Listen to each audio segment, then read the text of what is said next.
नमस्कार. ही गावाला जायची तयारी चालू आहे. उद्या आम्ही सगळे गावी जातोय. गावाला थोडं काम आहे आणि दुसरं म्हणजे पाऊस पडतोय. थोडी पावसाची मजा घेण्यासाठी मुलं पण बरोबर येत आहेत. Okay okay. हा आमचा नातू एक्साईट झाला आहे गावाला जाण्यासाठी. त्याला खूप आवडतं गावाला जायला. हे सगळे भराभर चालू आहे. आजोबा नातू भरतायत, गंमत करतायत, चालू आहे. गावी कसं घरी कोणी नसतं दारात, त्यामुळे सगळ्या वस्तू घेऊन जाव्या लागतात. त्यामुळे 2 दिवसासाठी जा, नाही तर 8 दिवसासाठी सगळं घेऊन जावं लागतं. त्यामुळे भराभर असतेच. ही आमची तयारी चालली. हॅलो, नमस्कार. प्रवास जीवनाचा मस्तीत जगण्याचा. बघा आता आम्ही गावी चाललोय. काय काय करतोय गावी जाऊन ते गावचा पाऊस वगैरे सगळं दाखवणार आहे मी तुम्हाला.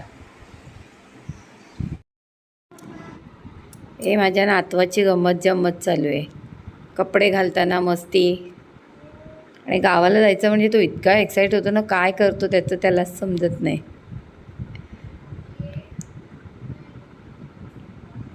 हे बघा, हे चालू आहे त्याचं. निघालो आम्ही आता. सोनबाई बाहेर पडल्या. दार लावायचं सगळं काम यांचं. गाडी आमची बाहेर थांबली. आम्ही बसलोय गाडीत, कारण इतका पाऊस, त्यामुळे गाडीत बसताना काय आम्हाला व्हिडिओ करता आला नाही. खूप पाऊस होता. निघालो आम्ही. खूप पाऊस आहे, खूप म्हणजे खूप पाऊस आहे.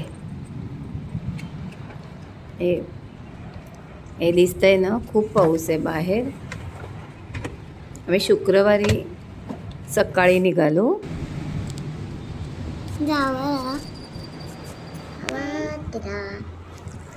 चला.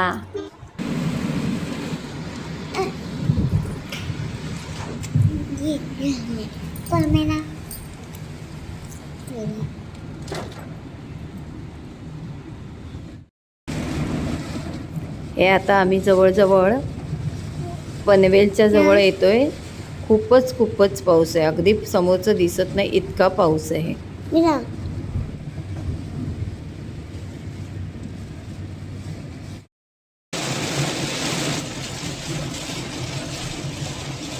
पाली रोडनी चाललोय.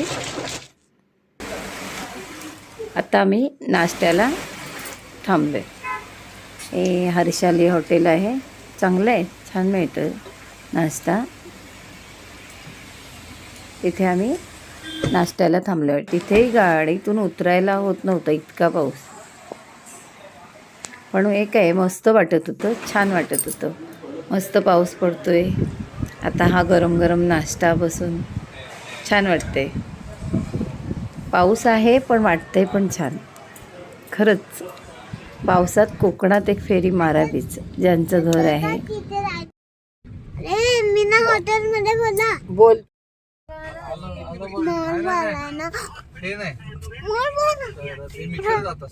नातवाच्या गमती जमती चालूच आहेत.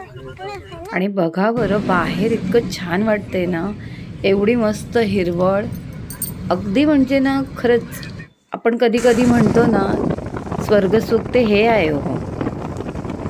हे बघा, ढग जसे काही जमिनीवर आलेत, बघून अगदी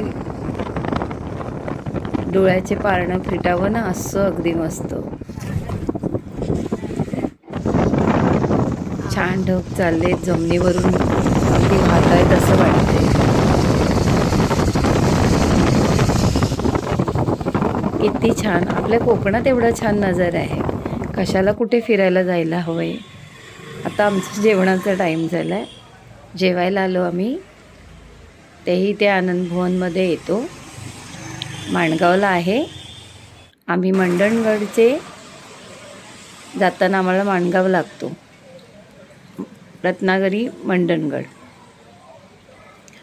आता ऑर्डर करून येऊन थोडं बसलो आहे आम्ही गाडीमध्ये. ऑर्डर होईपर्यंत मी एक थोडं मार्केटमध्ये फेरी मारली. हे माणगावचं रस्ता आहे. मला थोड्या वस्तू घ्यायच्या होत्या म्हणून. आता आमचं जेवण आलं आहे. कोकणातलं, पावसातलं आणि आयतं बसून सगळं पुण्यात ताट. किती छान वाटतं बघा. बायकांना तर खूपच आवडेल हे सगळं. मंडणगडवरून आत घोसाळे गाव आमचं. बस आता आम्ही घोसाळला पोहोचणार. आलो आम्ही घोसाळला. आता काय झालं, उतरताना पण खूप पाऊस होता, त्यामुळे काहीच मला व्हिडिओ काही करता आलं नाही. आता आम्ही आलो घरी. सामान वगैरे काही काढलं नाही, पाऊस पडतोय भरपूर. तसेच आलो घरी.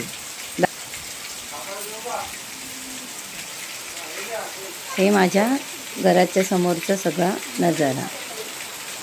हे अंगण आहे माझं आणि इकडे सगळे समोर झाडं घरं सगळ्यांची अशी आहेत. पाऊस पडतोय बघा आणि हा सगळा गावचा नजारा किती छान वाटते. आणि आता आम्ही बघा जेवून वगैरे आलेलो आहोत. मस्तपैकी थंड वाटते. आता एक मस्त झोप काढायची. संध्याकाळचा दिवा झाला. किती प्रसन्न वाटतंय बघा देवाकडे बघून. आणि आता थोडीशी चूल पेटवली. चुलीत थोडेसे कारण मला धूप करायचं आहे. आपलं नारळाच्या वरचं कवर असतं ना, ते मी पेटत ठेवले. त्यात आता ते थोडं पेटून झालं, त्यात धूप घातले. घरात धूप करते. छान वाटते, मस्त वाटते. बघा तुम्हाला कसं वाटते, कमेंट करा. तुम्हाला आवडत असेल तर गाव तर मी खूप वेळा तुम्हाला दाखवेन. तुम्हाला आवडलं तर लाईक करा, शेअर करा, सबस्क्राईब करा. नमस्कार.